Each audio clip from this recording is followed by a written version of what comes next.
Dios te bendiga. En esta hora vamos a continuar con nuestro estudio acerca de las profecías de Daniel y nos corresponde continuar con la última profecía de este libro, la cual contiene 3 capítulos, el 10, el 11 y el 12. Vamos a estudiar el número 11, que es el desarrollo de esta profecía. Ya vimos el 10, que es la introducción, el 11 el desarrollo y el 12 será la conclusión de esta última profecía del libro de Daniel.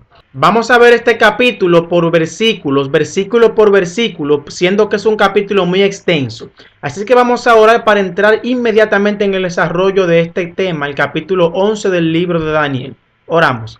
Eterno Dios y Padre, gracias por tu palabra. Danos sabiduría para entenderla, Señor, y para poderla enseñar a otros. En el nombre de Jesús, amén. Bien, vamos a comenzar con el versículo 2, porque el 1 no es algo que necesite interpretación. El 2 dice, Gabriel hablando, y ahora yo te mostraré la verdad. He aquí que aún habrá 3 reyes en Persia, y el cuarto se hará de grandes riquezas más que todos ellos. Y al hacerse fuerte con sus riquezas, levantará a todos contra el reino de Grecia. Para entender este versículo, tenemos que ver quién estaba reinando en el momento de Daniel recibir esta visión. Y nos damos cuenta por el mismo capítulo 10 y 11 que quien está en el trono es el rey Ciro. Cuando el texto dice que habrá 4 reyes, se está refiriendo a 4 reyes después del actual. Y partiendo desde esa premisa, entonces entendemos que el primer rey de la serie de 4 que menciona aquí Gabriel en el versículo 2 es Cambises II. Cambises II, hijo de Ciro, para asegurarse el trono, asesinó a su hermano Esmerdis y él gobernó desde el año 530 hasta el año 522. El segundo rey de estos 4 fue Bardilla, o también conocido como Esmerdis. No era el hermano de Cambises, Esmerdis, puesto que Cambises lo asesinó. Este era uno que se hizo pasar por Esmerdis y gobernó desde el año 521 hasta el año 520. El tercer rey que se levantó de estos 4 fue Darío I Istapes, el persa. Este no estaba en la línea para el trono, pero por sus conquistas militares contra los rebeldes del gobierno central, incluyendo al falso Esmerdis, el que se hizo pasar por el hermano de Cambises para gobernar, fue declarado como rey del imperio y gobernó desde el 521 hasta el 486. Y el cuarto rey, el que la profecía dice que tendría grandes riquezas y que levantaría a todos contra el reino de Grecia, es uno famoso conocido como Jerjes el persa.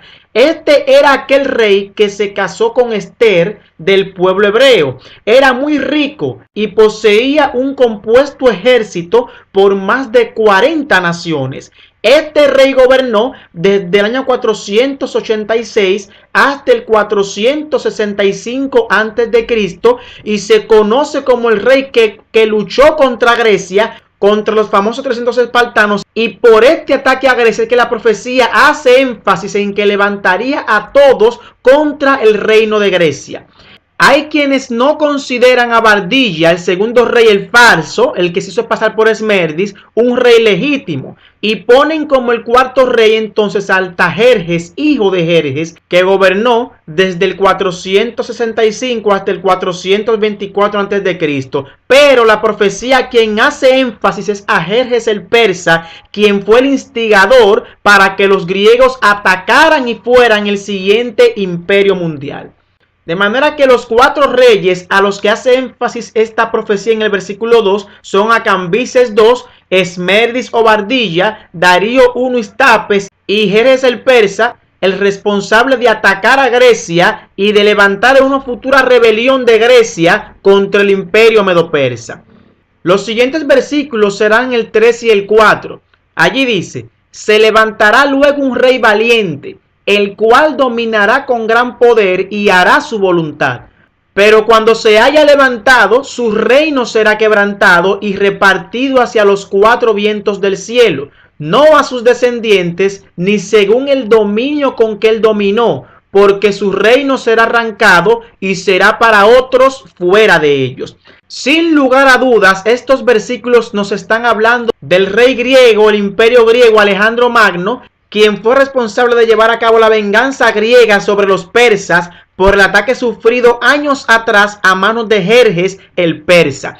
Pero el texto dice que el reino sería arrancado de Alejandro Magno, tal como lo dice la profecía del capítulo 7 de Daniel y del capítulo 8 de Daniel. También aquí se presenta que sería arrancado el poder de Alejandro Magno y no lo heredaría un hijo de él. Aunque este tenía un hijo, dice que su dominio, su reinado, no será para ese niño, sino que se esparcería por los 4 vientos, tal como lo dice en otros capítulos bíblicos, Daniel 7, hablando del leopardo con 4 cabezas, Daniel 8, hablando de los 4 cuernos, y Daniel 11, ahora hablando de los 4 vientos. Siempre que se habla de Alejandro Magno, se presenta que a su muerte su reino sería dividido en 4. Y esta parte de la profecía añade un dato que no presentan los otros capítulos, ni el 7 ni el 8. Y es que el reino de Alejandro no le sería dado a ningún hijo ni a sus descendientes. Ya hasta aquí sabemos que los 4 generales de Alejandro, en los cuales se dividió su reinado, fueron Casandro, que gobernó en Macedonia y Grecia al occidente; Seleuco, que gobernó en Siria y dominó el oriente; Lisímaco, que gobernó en Tracia, Britinia y parte del Asia al norte; y Ptolomeo, que gobernó en Egipto, Libia, Arabia y Palestina al sur. El siguiente versículo es el número 5 de Daniel 11. Allí dice: y se hará fuerte el rey del sur, mas uno de sus príncipes será más fuerte que él, y se hará poderoso, y su dominio será grande. Ya aquí comienza a definirse quiénes serán los más fuertes de los generales de Alejandro Magno. Si bien es cierto que eran 4 generales, la profecía aquí menciona solamente 2, el rey del sur y el rey del norte. Todos sabemos que Casandro, Lisímaco, Seleuco y Ptolomeo se dividieron el reinado griego, pero más adelante Casandro conquistó el territorio de Lisímaco y lo venció, y se adueñó también del norte. Pero Seleuco, que estaba en el este, conquistó el territorio de Casandro y se adueñó del oeste y del norte, convirtiéndose en el rey del norte. Y en ese momento solamente quedaban 2 reyes o 2 generales, uno en el norte llamado Seleuco I Nicator y otro en el sur llamado Ptolomeo I Soter. Y aquí se divide el reinado simplemente en 2, Seleuco al norte y Ptolomeo al sur. Ya el versículo 6 de Daniel dice: al cabo de años harán alianza, y la hija del rey del sur vendrá al rey del norte para hacer la paz. Pero ella no podrá retener la fuerza de su brazo, ni permanecerá él, ni su brazo, porque será entregado ella y los que la habían traído, asimismo su hijo y los que estaban de parte de ella en aquel tiempo. Aquí continuamos con los 2 principales reinados que restaban del imperio griego. Al norte estaban los Seleucidas, gobernando con su capital Siria, y al sur los Ptolomeos, su capital Egipto. Hasta este momento de este versículo, del número 6, el rey del norte era Antíoco II Teos y el rey del sur era Ptolomeo II Filadelfo. Lo primero que dice el texto es que la hija del rey del sur, o sea, la hija de Ptolomeo II Filadelfo, vendría para hacer la paz con el rey del norte, Antíoco II Teos. Este acuerdo de paz se hizo en el 250 a.C. y esta alianza se llevaría a cabo a través del casamiento. En ese momento, la hija de Ptolomeo II Filadelfo, rey del sur, era Berenice. Lo que el texto dice es que Berenice, la hija de Ptolomeo, rey del sur, vendría al rey del norte, Antíoco II Teos, para hacer la paz con él. Esta paz sería a través del matrimonio, una alianza, por eso mandan la hija del rey. El problema era que hasta ese momento Antíoco II Teos, rey del norte, estaba casado con Laodice. Y para poderse casar con Berenice, debía divorciarse de Laodice. Y una vez divorciado de ella, como él lo hizo, entonces fue y se casó con Berenice, la hija del rey del sur, Ptolomeo II Filadelfo. Esta alianza sería exitosa por un tiempo y de hecho le nació un hijo fruto de este matrimonio, al que la profecía aquí llama la fuerza de su brazo. Pero esta alianza no estaba destinada a durar mucho, puesto que a la muerte de Ptolomeo Filadelfo, el papá de Berenice, vemos que Antíoco II Teos se divorcia de Berenice y vuelve y se casa con su antigua esposa Laodice. Pero había un problema. Laodice estaba amargada por lo que había hecho Antíoco Dosteo, su esposo. Se divorció de ella para casarse con otra. Entonces cuando se muere el papá de Berenice, viene y se divorcia de ella y se casa con ella otra vez. No, ella estaba amargada. ¿Y qué hizo ella? Asesinó a Antíoco Dosteos, rey del norte, que era su esposo. Asesinó a Berenice, la hija del rey del sur, Ptolomeo II Filadelfo, que ya había muerto.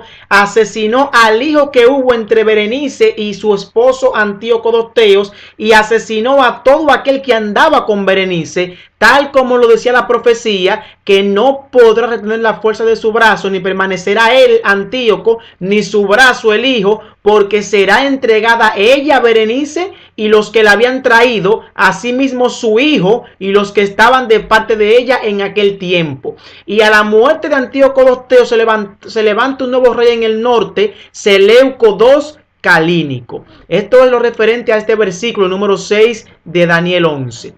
El siguiente versículo o los siguientes versículos son Daniel 7 y 8. Pero un renuevo de sus raíces se levantará sobre su trono y vendrá con ejército contra el rey del norte y entrará en la fortaleza y hará en ellos a su arbitrio y predominará. Y aun a los dioses de ellos, sus imágenes fundidas y sus objetos preciosos de plata y de oro, llevará cautivos a Egipto, y por años se mantendrá él contra el rey del norte.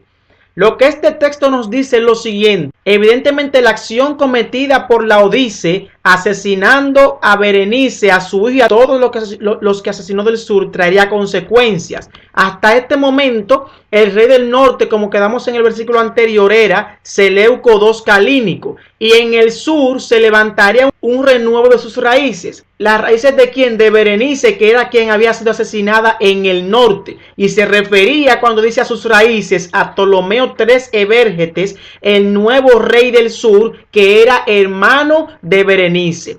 ¿Qué hizo Ptolomeo? Ptolomeo reunió un gran ejército, atacó al norte a Seleuco II Calínico, asesinó a Laodice en venganza por lo sucedido y también se llevó 40,000 talentos de plata, rescató 2,500 imágenes de dioses egipcios que habían sido llevados al norte por la conquista hecha por Cambises. Y por este acto se le dio el sobrenombre a Ptolomeo III de Evérgetes, que significa el bienhechor.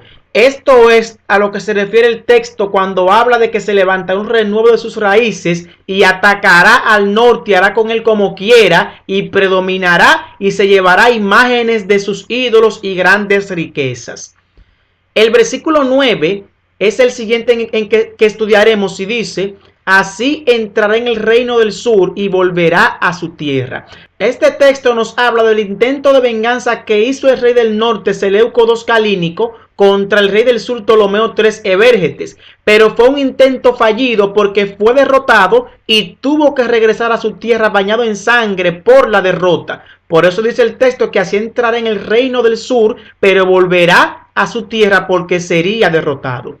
Los siguientes 3 versículos, desde el 10 hasta el 13, dicen lo siguiente: mas los hijos de aquel se airarán y reunirán multitud de grandes ejércitos, y vendrá apresuradamente e inundará y pasará delante, y luego volverá y llevará la guerra hasta su fortaleza.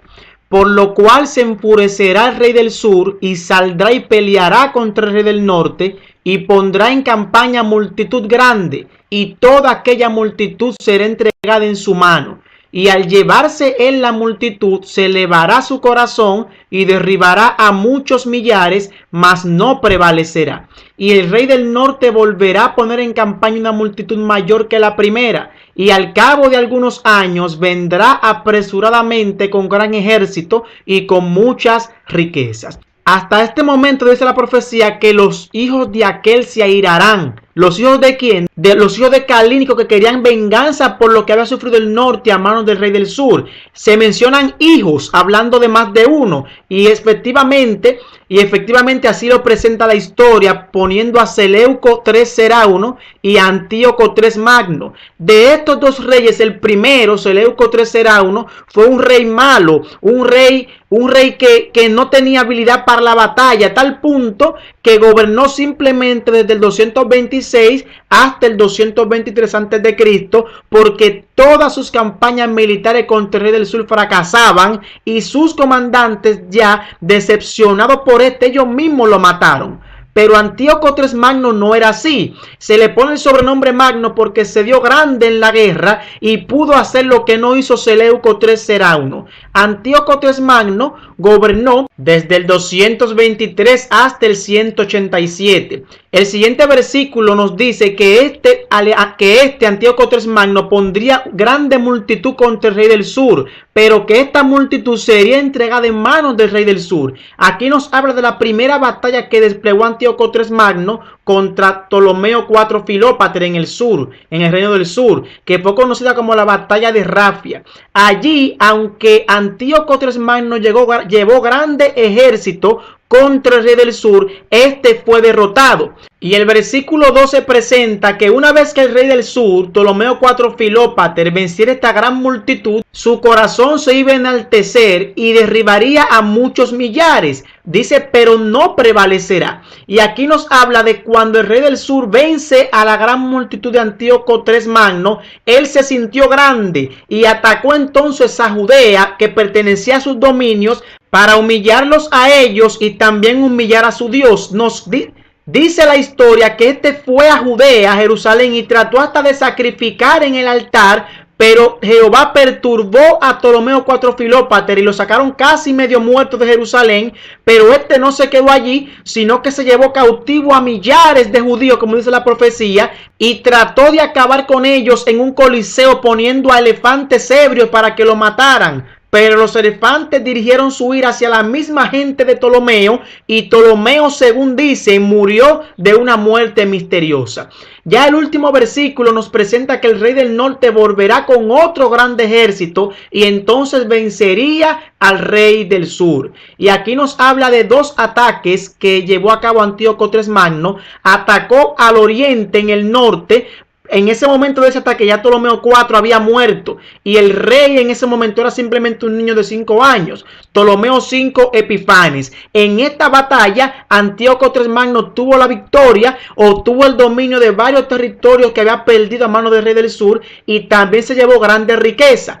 Pero en la última batalla que este enfrentó al rey del sur, llamada la batalla de Pania, en el 198 a.C., aquí el rey del norte atacó otra vez al rey del sur, en esta ocasión hasta su misma capital, Egipto, donde consiguió la victoria. Vamos a dejarlo hasta aquí en estos primeros 13 versículos, porque hasta aquí la mayoría de teólogos y comentaristas bíblicos están de acuerdo con esta interpretación. De ahí en adelante, del 14 en adelante, hay varias variantes que hay que estudiarlos más detenidamente. Dios te bendiga. Recuerda suscribirte al canal para que recibas cada semana un capítulo profético del libro de Daniel. Y una vez que culminemos con este capítulo, vamos a iniciar entonces con el estudio del libro de Apocalipsis. Dios te bendiga. Dios te guarde.